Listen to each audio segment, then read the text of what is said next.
Ya, Pak ya. Kalau kita pidato, ucapan terima kasih dia dimasukin juga. Nomor 1 pada Mas Saudara Nurul Hafiz, dia satu-satunya membantu hidup saya gitu. Tapi kan kita nggak nelfon lah bang ini. Iya. Oh, banyak Bapak ini sudah. Tapi ya itu kembalikan Iya, jangan lupa kembalikan. Nggak boleh kamu. Dikat ya. Saya mau tanya sekarang kalau ngomong niat berhasil enggak kalau kita itu sudah dengan realita ya butuh uang banyak sudah tenang dong. Nggak salah sih dia. Tapi kalau nggak diimplementasikan kan bisa aja mimpi. kan kata pakar itu kan uang itu nomor sekian. Ya, kata pakar katanya kamu pakar enggak? Kita ini bukan pakar, jadi kita butuh dengerin aja sudah uang aja banyak. Yang pakar itu udah betul-betul terrealisasi enggak? Kayak aku nonton TikTok kemarin tuh. Kok kerjanya berapa gajinya kok? 3 digit. 3 digit. Oke, benar. Kerjanya apa?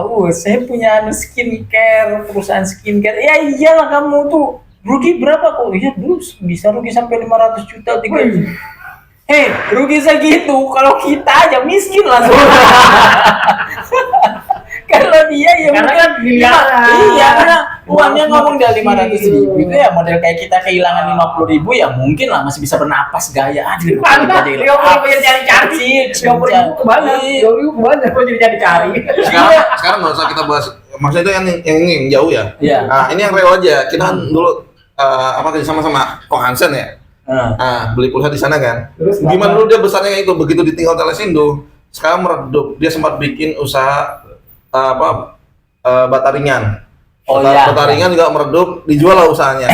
Sekarang dia ini dia buka tetap, tapi dia usahanya jual translate film China dibikin short movie. Kan banyak tuh short movie tuh. Nah, cuma monetize-nya dari YouTube itu nggak juga setahun langsung dapet karena tunggu subscribe dan viewernya. Ya kita kembali ke usaha yang tadi masalah duit banyak kan. Mana usaha real ya, daripada usaha gitu ya. Intinya kan duit banyak dengan kondisi saat ini ya, kita nggak mungkin lah cuma berangan-angan berusaha berinisiatif. Iya inisiatif dulu kalau. Sekarang tak tanya. Kalau nggak usah parfum sampean tuh gimana Anggar? Sekarang kita tanya, parfum sampean nggak pakai duit kan? Cuma pakai niat dan aja doa ibu gitu. Pakai duit. Ini udah mulai banyak masuk duit. Nah itu lah kenyataan. Kalau masalah 1 udah pakarnya beliau. Udah mulai bakar uang soal ini. Jangan dibakar buat transfer lah kalau Kemenku dia akan dibakar. Salah, berarti pendapat pakar itu saya. Salah. Uang tuh nomor sekian, yang penting kan bulan dulu. Iya. Uang itu nomor 1 sekarang. Kan harus punya ilmunya juga Pak. Harus punya ilmunya. Iya. Ada uang mau diapain juga bingung, ada uang 1 M. Tapi sekarang gini, tanpa ada ilmunya, uangnya tidak terbatas. Emang tetap bisa maju kan? Itu kalau maju iya, karena kan tadi yang saya bayar orang, nggak kayak koko tadi. Mau 500 juta rugi, nggak ada masalah deh. Uangku masih banyak, sikat lagi usaha. Ya akhirnya segitu usaha deh lu kan. Ya tetap terus kan akhirnya. Dia tetap karena tadi duitnya ini no limit gitu loh. Dia hajar terus, beda sama. Tapi kan memang konsistensi mereka pasti tidak sehebat sama orang yang misalnya duitnya pas, ilmunya juga pas, usahanya jadi saat berjalan usahanya dia tetap konsisten di situ. Ya, bedanya itu, bedanya sama mereka itu kayak gitu. Iya soalnya usaha itu kan usaha karena hidup dan ada usaha karena hobi. Sekarang di mana kamu posisimu? Hidup dan buat kalau usaha karena hidup kamu masih konsisten. Kalau orang cewek koko gitu kan paling masih menguntungkan terus jalan giliran sudah sedikit merugi dia sudah ganti lagi.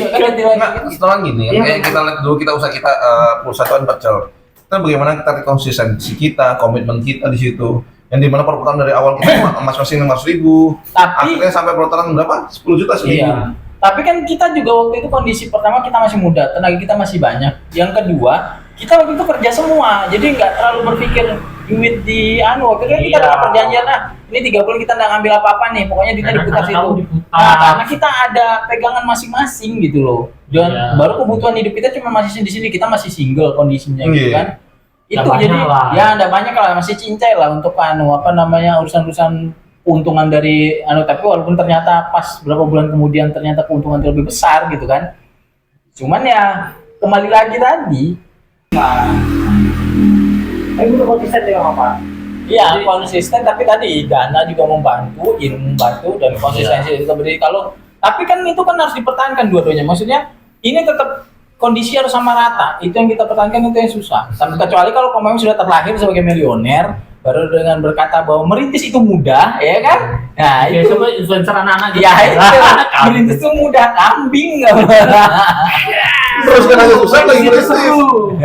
Tapi enggak sih, tapi bener. Aku juga flashback ya zaman dulu, modelnya aku masih muda, belum nikah ataupun sudah nikah lah sama dia. Masih berpikir dapat duit segitu masih bisa, harus aku kejar gitu.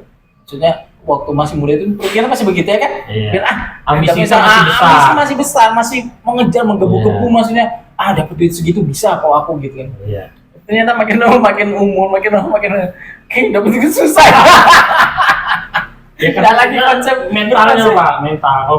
Kalau anak mental bisnis anak muda sama orang tua itu beda. Kalau anak muda tuh ketika kita gagal, kita masih punya energi untuk bangkit. Nah itu kayaknya energi tadi yang kita nggak punya di umur kita 40 ini, kayaknya emang nggak punya energi itu kayaknya. Makanya kenapa kan kasus-kasus penipuan itu kan banyaknya orang-orang pensiunan kan, karena ketika dia mau usaha sendiri dia nggak punya energi lagi sudah. Iya. Makanya dia ikut investasi ini, akhirnya tipu, itu kan rata-rata kayak gitu kan. Betul ya, maksudnya tadi jadi masukan, maksudnya energi itu kemana gitu loh hilangnya. Apa karena kondisi umur kita atau badan kita atau gimana? Iya, karena sebetulnya gini, pensiunan berarti kan dia pensiunan dari satu perusahaannya. Nah itu kemungkinan karena karakter dan juga kebiasaan kerjanya. Iya. Jadi karena kebiasaan kerjanya itu seperti itu dan udah terformat selama berpuluh-puluh tahun. Akhirnya ketika dia harus berwirausaha, dia bingung. Tapi beda dengan keseharian, misalkan dia ini pensiunan, tapi dia kesehariannya itu aktif. Nah dia itu pasti udah ada, sebelum dia pensiun pasti udah ada ini.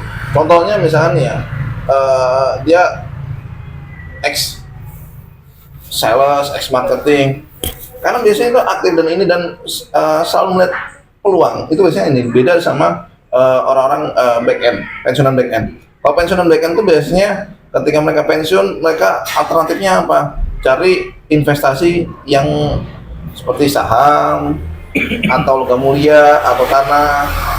Jadi yang memang sesuai dengan mindsetnya mereka. Beda sama ini ya, sales tadi. Kalau sales itu pasti kan mereka pengen tampil, pengen di depan. Ya, style. Itu. Misalnya kita ini di posisi mana gitu? Tapi memang apa ya, maksudnya sudah beda generasi, maksudnya ya pas saat kita masih muda kita selalu berpikir apapun pasti kita bisa capai. Iya. Untuk kita kerja kita mentalnya beda. Kita bisa ini, bisa itu, semuanya bisa. Kita kerjakan berapa job kita kerjakan. Beda sudah kita umur 40 ini satu aja ini udah capek masuk. Yang penting hidup kita ini masih bisa stabil gitu loh ya. Karena di awal muda tadi kita nggak konsistennya dalam arti apa dulu. Satu mungkin konsistennya dia cuma kerja gitu aja kan. Iya. Energi kita menghabiskan energi tadi, cuman dia tuh nggak fokus pada satu atau dua titik. Itu tadi dia campur aduk ini. Akhirnya ya pokoknya bingung sudah kan dengan kesalahan kita itu. Kalau banyak kesalahan kita tuh waktu muda kita nggak bangun skill yang bisa kita. Iya, harusnya fokusin dulu satu atau dua titik itu kan. Itu disitu digempur. Jadi pesan buat generasi muda, generasi alpha, bangunlah skillnya, passive skill ya. Contoh yang sudah berhasil kan, beliau kan, dia fokus di situ. Walaupun privilege, tapi kan fokus di situ. Ya, makanya beda Pak privilege itu. Kalau privilege bagaimana tiap kerja dapatnya? Anda cocoknya jadi marketing, Anda cocoknya jadi marketing, Anda cocoknya jadi marketing. Itu dipaksa kita untuk jadi marketing semua. Di mana-mana ngelamar sampai maksa. Pak, saya jadi PN aja Pak, saya jadi CS aja Pak. Tapi Pak, konsistennya dia Pak. Kita lihat dari hasilnya kan, dari prosesnya. prosesnya gimana dia menjalaninya Pak? Nah, soalnya Iya. soalnya dia dipaksa. Kalau nggak dia siapa lagi yang melanjutkan? Tapi aku bingung juga sih, ipar-iparku ya, kayak adiknya Dewi, adiknya Dewi itu yang Neneng baru Jaki. Itu malah mereka kerja ngelamar dan memang di bagian admin nggak langsung kayak aku dulu masuk kerja pun aku ngomong admin langsung bapak marketing gitu. Tanya. Kok Iya, bisa? kenapa kayak aku sih? Aku Mungkin bukan kalau marketing ya? iya, Emang kita seperti itu kayaknya Kayaknya sebenarnya. ya. Sales ya? maka saya ya padahal tapi Iya. kayak adanya Kayaknya Dewi itu digilir mereka kan. dia kerja itu masuk kerja ngelamar misalnya Tapi bagian memang admin, bagian kalau akuntansi. jiwanya marketing, memang kalau kamu jadi admin terasa membosankan. Tapi kalau dia memang ini, bukan bukan back end dia. Wes, jangan salah. Sampai di taman kerjaan pun, maaf tidak sesuai tupoksi saya. Achievement 102% men marketing. Jadi gini, ya se-achieve-achieve-nya kita, selama perusahaan masih ada orang lain di posisi yang sama, kita pasti akan tergantikan. Iya. Bingung saya kan? Semua Pak, bukan ada saja semua. Nggak nyinggung kamu pak. Ya tapi kan nawarnya ke dia. Kalau mau ngomong ini achievement ya aku juga achievement. Iya, Tapi kan? memang tadi kondisinya tadi betul kata ini. Selama kita achievement masih ada bos kita di atas itu Ya, yang sudah. dianggap adalah bos kita. Iya. Selama perusahaan itu Sama. tidak menganggap Nggak kita itu akan betul kamu dianggap kamu tulang kan. punggung. Ya. Kecuali itu dianggap Ya. ya kewajiban Ya. kan dibayar untuk itu. beda kecuali kayak model usaha yang ini kamu jual tanah rumah itu achievement dianggap kamu pribadi Iya, karena benar. tadi atas kamu itu karena ada realnya. Kalau kita di perusahaan kantor kayak perbankan misalnya Itu sales achievement biasa bosmu. achievement bosmu karena dianggap itu hanya satu perusahaan mengerjakan gitu. Meskipun ya posisi kita udah di Ya. board of director, Ya. kita pasti masih bisa digantikan. Jadi jangan terlalu terlena Betul. sama posisi ya. Jadi Ya setidaknya kita punya bekal lah. Ya. Ketemu orang, Baik, kan, betul, Pak. bisnis bisa. Dia bilang kita harus mempersiapkan dana-dana sedikit ya walaupun nggak punya usaha tapi harus ada dana darurat namanya itu benar itu. Benar sekali. Kalau nggak ada darurat begitu kita turun drastis nggak punya darurat Jadinya darurat. ya tapi kalau kamu ngomong masalah dana darurat demi Allah sampai sekarang pun udah pernah punya dana darurat. Sumpah kamu kalau ditabung Hanya bergantung padanya akhirnya. iya Yes. aku tuh dari dulu tuh Nggak punya dana darurat. Dia loh keterangan 8 saya dia bisa naik ke derajat dia. Nggak ada darurat naik ke derajat sekali ya. itu kenapa Aman, bos. Berarti yang dua Kalau dari kayak kamu nggak ada darurat hari kemarin kamu bawa. mereka kan kalau misalnya kalau kamu ada dia darurat tuh Apa bisa gua tambah satu gaji. ini darurat itu uang darurat iya sampai sekarang tuh aku bingung Aku kalau pidato ya, sakit itu kalau gimana pidato gitu. bikin KPU Lah, cuma sebut berharap bukan dua buat teman saya. maksudnya kamu Ya Pak, ya. Kalau kita pidato, ucapan terima kasih dia dimasukin Iya. juga. Nomor satu pada Pak Saudara Nurul Hafiz, dia satu-satunya membantu hidup saya Iya. gitu gitu. berarti kan kita nggak darurat tuh lambang ini Iya. Tapi bangga Bapak ini sudah. Tapi ya itu kembalikan Ah, jangan. iya, jangan lupa kembalikan. Nggak boleh kamu. dikat ya.